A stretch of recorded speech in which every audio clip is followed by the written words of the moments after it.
just for a moment, close your eyes and imagine this is what some of our parents, grandparents, uncles, and brothers heard on this day, 81 years ago. This is what my father heard on that day. These are the sounds of his brothers in arms falling all around him. Boys just 17, 18, and 19 years old. Boys who would never have the chance to grow into men.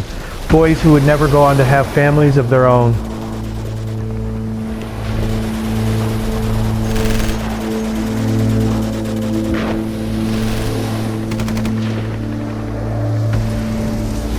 So today is June 6, 2025.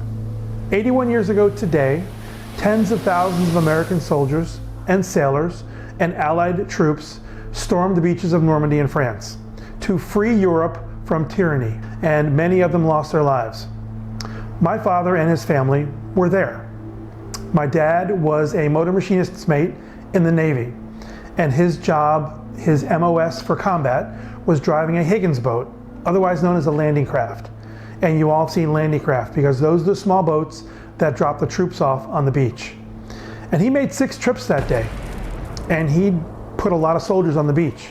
He also put a lot of soldiers in the water, and he didn't talk about it much. But there were times when he would drop the ramp on his boat, and by the time the ramp hit the water, everybody in his boat was dead. He would have to back out into the water, turn around, and dump all those American soldiers into the water, go back out to his ship and get another load. And he did that, like I said, 6 times. And it was a toll on him and his friends. He didn't talk about it often. He would get choked up because all of his motor machinist mates' buddies and his Navy friends who were driving the landing crafts would disappear in explosions from the 88s from the beach. But he persevered, and he made a lot of trips that day. In fact, on one of the trips to the beach, his diesel engine conked out. And he was a diesel mechanic, a motor machinist mate. That's what he did. And that's what he did for his life. He was a mechanic. And he took the cover off, got down into the engine room, and was looking for a problem, and he found that he had lost a seal in the carburetor area of the engine. And one of my aunts had given him a charm to wear in his dog tags.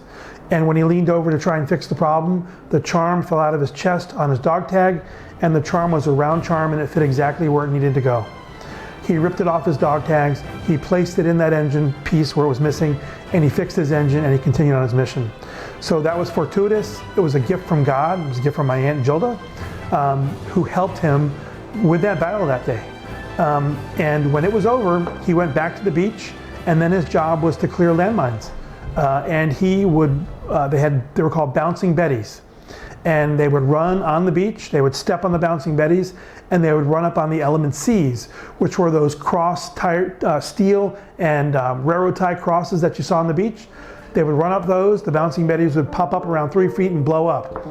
Well, he lost his balance once and fell back into a bouncing Betty. And he took shrapnel all across his back and his legs, and he carried that shrapnel for his entire life. That was one of his 2 Purple Hearts that he earned during World War II. So my dad was 19 when he stormed the beaches of Normandy as a Navy motor machinist mate. 19 years old. 19 in the largest battle, one of the largest battles of World War II, to free Europe from tyranny and to keep the enemy from the United States. So let's think about that. There were tens of thousands of 17, 18, and 19-year-olds because my dad enlisted when he was just after 17. He was a very young man who wanted to fight for his country, and he lied about his age to enlist. And he enlisted in the Navy.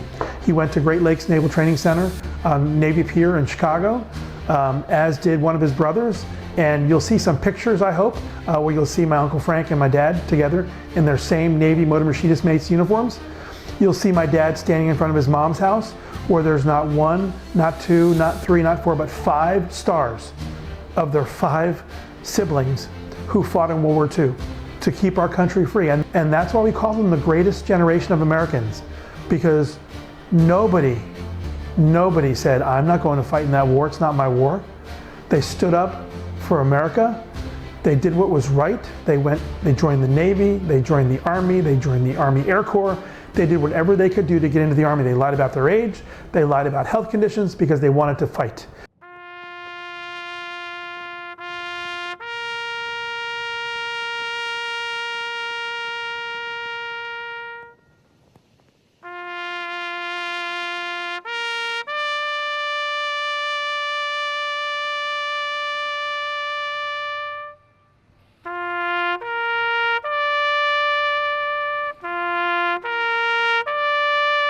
They sacrificed dearly, tens of thousands. And you'll see some pictures as well of my children walking through the American cemetery in Normandy, where the thousands upon thousands of white crosses live in posterity with American names on them, who gave up their lives, their entire lives, their futures to save America.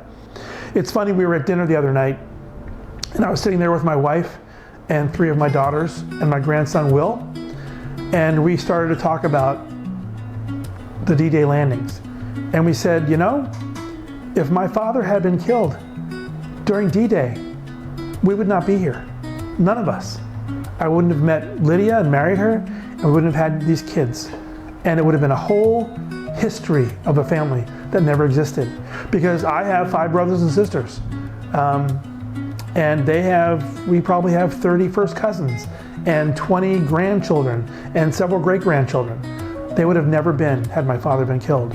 So that's what those young Americans gave up when they gave their life for this country. Not just their life, their entire history, their entire legacy. So that's got to mean something to this country. And that's why we need to make sure that this country survives, because it's all about liberty. And those soldiers died for our liberty. From the Revolutionary War, to the Civil War, to the War of 1812, to the First World War, to the Second World War, to Korea, to Vietnam, to the Gulf War. Our American soldiers fought and died for our liberty. And we have to remember that. Whether we agreed with the purpose of going to fight that battle or not, we had soldiers that gave their lives for our liberty. And I want you to remember that. I want you to think about that, because we lose that in history. And those who forget their history are doomed to repeat it. And we can't ever repeat anything like we've had before. So thanks for listening. I'm Mike Poniatowski. Thank you.